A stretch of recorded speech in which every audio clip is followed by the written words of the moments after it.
Myalgic encephalitis. This is a really big couple of words. So let's break down what it is in case you've never really heard of it. First up, myalgic. Myo, it's a prefix that refers to muscle, and algia is a suffix, it refers to pain. So muscle pain, and then the second word, encephalomyelitis. Encephalo is referring to the brain, myelo is referring to nerves, and itis is referring to inflammation.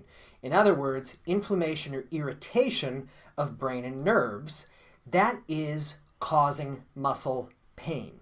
This is what the fancy myalgic encephalitis or encephalomyelopathy syndrome is referring to. People who are experiencing oftentimes full body pain, discomfort absolutely everywhere. And it's not just that. You see, oftentimes myalgic encephalomyelopathy, it's going to be very closely associated with what is called chronic fatigue syndrome and also fibromyalgia. And so with this, people oftentimes are experiencing, you guessed it, full body fatigue no matter what they are doing. It's like they're dealing with a drained battery and you're just not able to get the energy reserves back up. You're not sleeping well, which is making all kinds of achiness and pain, discomfort. It's like the body is only running with this much battery life. Not very pleasant. Now the hallmark as far as how people are able to diagnose myalgic encephalomyelopathy is oftentimes when a person's going to have an MRI.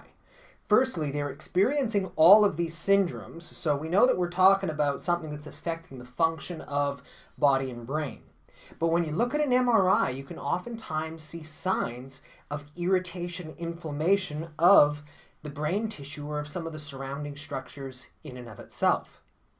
And so what we're seeing then, at least as far as what one of the underlying causes that are producing these problems for people, it's not that they have full body problems affecting all of their muscles.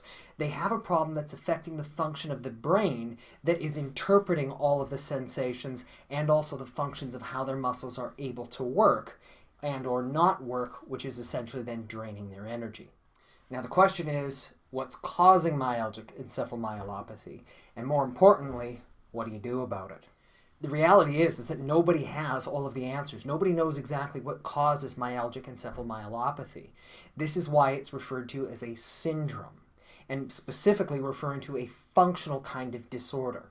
It's where most likely there is not one thing that's going on.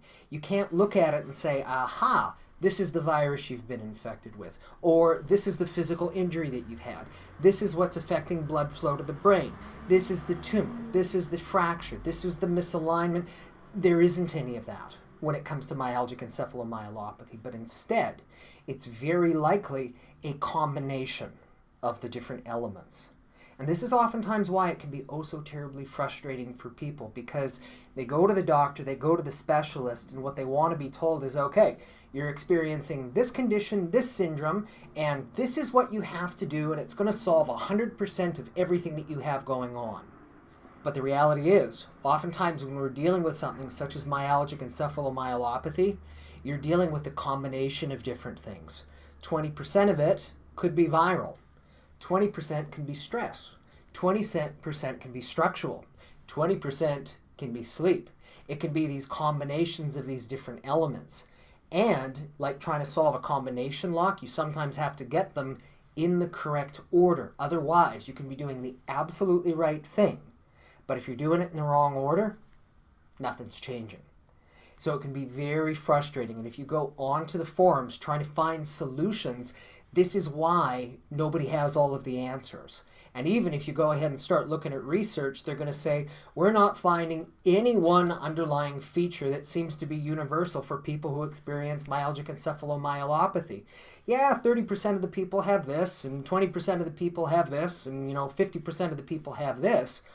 We need to stop thinking about it in terms of absolutes, but instead consider the possibilities here that it's a combination of different things that based on a person's genetics, based on a person's lifestyle, based on a person's individual experience, there is a combination of things that's going on affecting the health and well-being of that individual and essentially putting their brain on fire.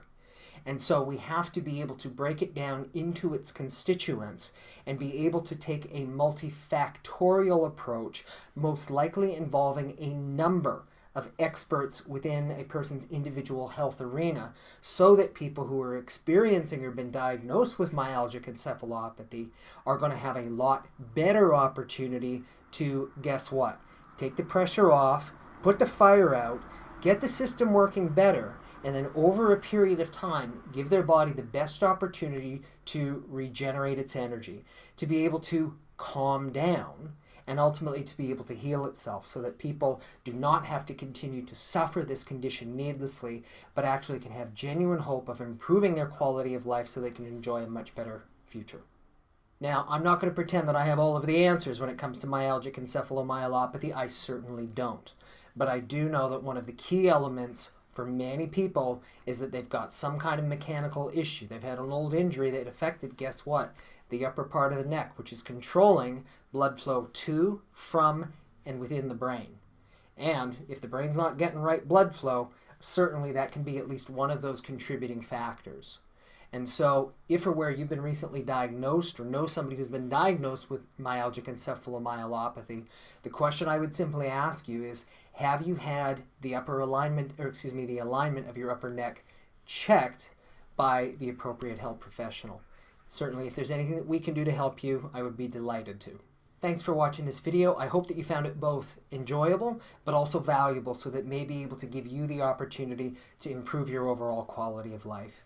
Thanks for watching.